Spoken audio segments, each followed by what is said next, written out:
Well, good evening, everyone. Nice to see you. You doing okay, Laura? Yeah? Yeah. So today we're going to talk a little bit about shamatha, or the cultivation of peace. Hi. As a particular practice, specifically break it down into its 9 stages, the reason we do it, the why, the how. And but let's begin with some actual practical experience of it. Welcome. Thanks. Nice to see you. So, beginning with a good posture, and I'll talk us through everything, despite the fact that I know we have people with a lot of experience in this practice, some with more than myself, but we will, I'm going to go through nuts and bolts, if you will. I find that the upright posture is very important, and I also find that shamatha practice, meditation altogether, is a great training for how to be in the world.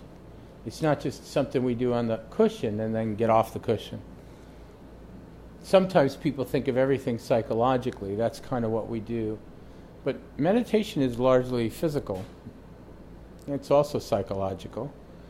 But if we were to sit up straight, we actually work to clarify the mind in a way that actually pushing our thoughts away is way less effective. Sitting up straight engenders a sense of confidence. The classic analogy or example is as though a string is holding you up gently. We use this idea of the string because we don't want to be pushing ourselves up with our muscles, but feel as though we're just being lifted. And one, to me, a very important point is that the chin is slightly tucked so that the back of the neck is open. This whole area is extended up and open. It always bothers me, it's a pet peeve of mine, when you see pictures of meditators staring at the sky. It's so hard on your neck and back, and it also keeps the mind spinning and thinking. This is more about being present and looking directly into your mind, directly into your life, directly into your experience. The eye gaze in this meditation is open, but lowered. So you're not looking for anything or distracted by things particularly, but you're shading the eyes a bit, covering them a bit. And perhaps turning off whatever switch in the mind is looking for things or grabbing onto things. Allowing the mind to relax and back away. We're not thinking about what we see. And allowing the eyes to relax and lower. So the actual focus point for our meditation right now, but this is going to change when we get into the body of the talk.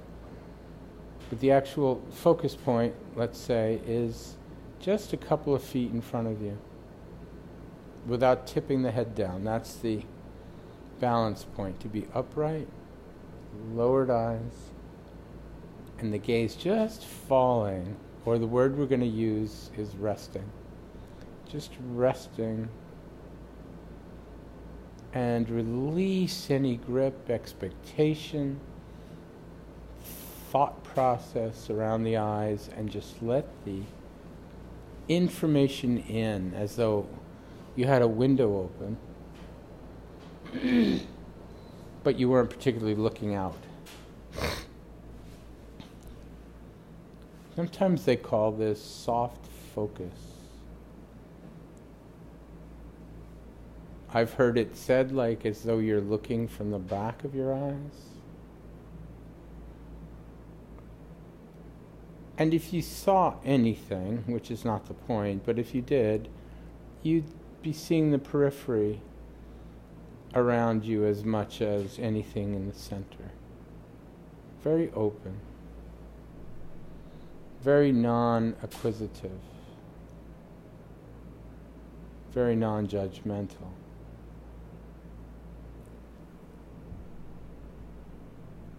The mouth could be slightly open, that is, saying ah.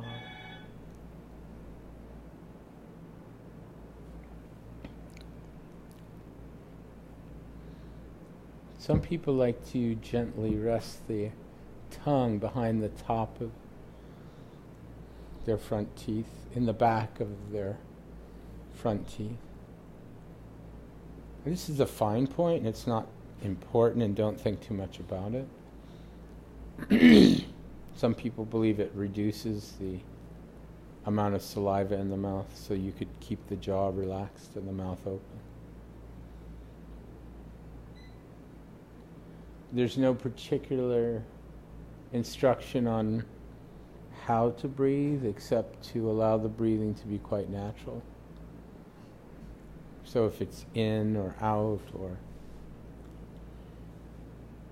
yogic breathing, doesn't matter.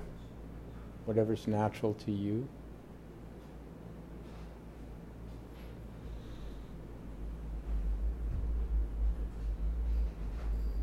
And I always recommend that people experience the breath so that you actually are not thinking so much about it, but you're connecting to its physical experience. You're actually feeling the breath in the body.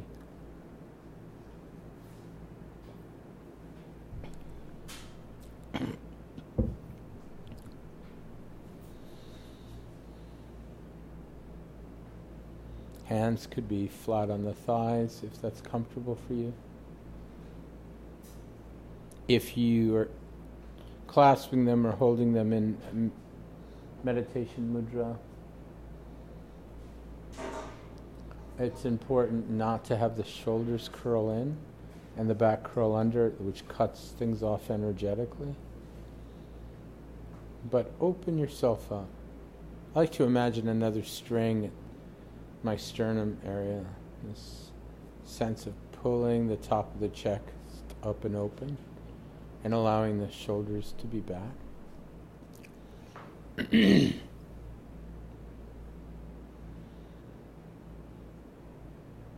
Then again, bring the attention to the breathing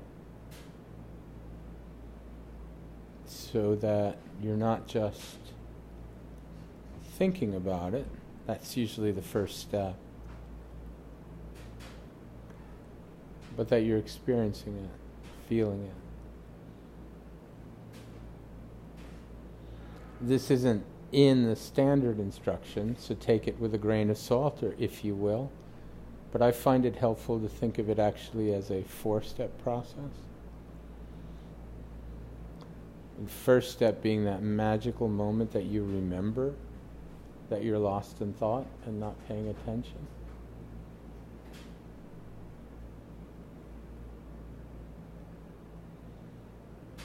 And then you remember and come back to the breathing, and that's a cognitive or intellectual process.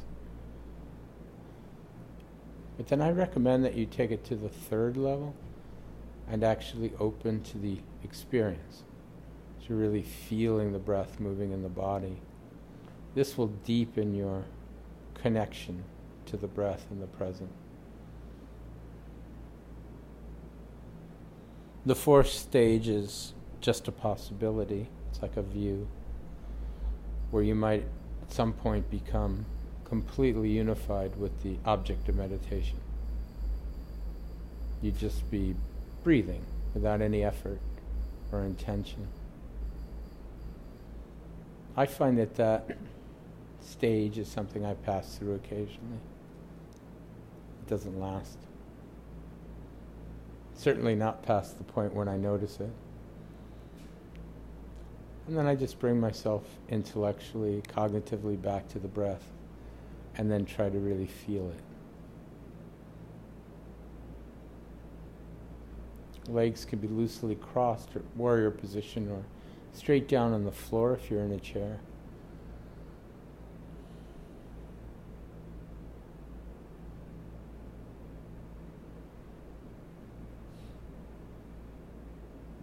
And the actual effort involved, the muscle building aspect of the meditation, the rigor, if you will, which could be very light and not quite rigorous at all, but just a gentle application, as much as we need, to keep returning the mind to this experience of the breathing body. If you become lost in thought, and you notice that, step one, and you return to the breath, I recommend that you deepen that connection just for a few breaths and really come into the body and feel the breathing. This way, every time you go away, when you come back, you may deepen the experience a bit, stabilizing the mind further. Maybe. But if that's not the case and the mind keeps flying off, that's fine too. Enjoy the ride. But please, please, return back as you can. I'll ring the gong and we'll sit like this in silence for 90 minutes, if that's okay. For 10 minutes. And it's okay to smile during the meditation.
As the mind settles, you might find that you can follow the full expanse of the breath.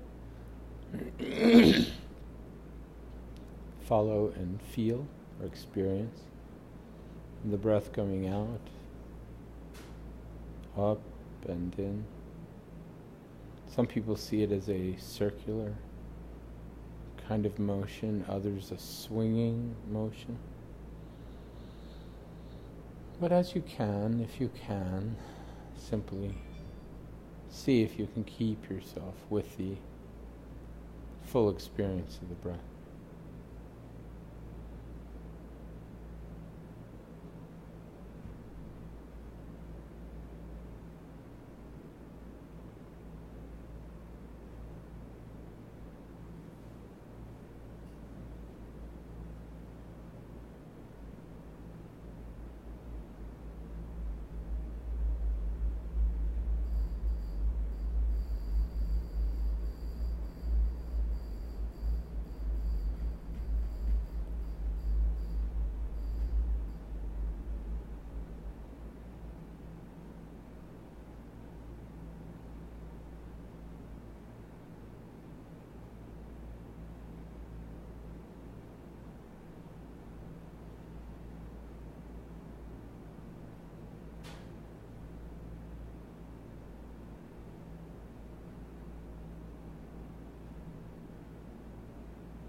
In the class today, we're going to talk about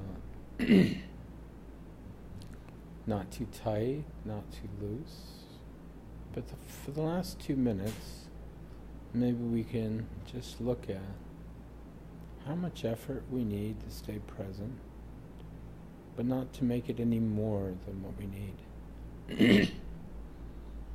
But that we have a relaxation and a wakefulness, becoming symbiotically connected as much as we can. Yeah. Yeah, absolutely. Yeah. Just for the last couple of minutes, if we could pay attention to the effort we need. We'll talk more about this. And not use any more effort than we need to, just to be present. To gently just bring ourselves back to the breath. Not try to hold ourselves there, but just allow ourselves to return as needed. And we'll talk more about that. Let's do that for just the final 2 minutes.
Please feel free to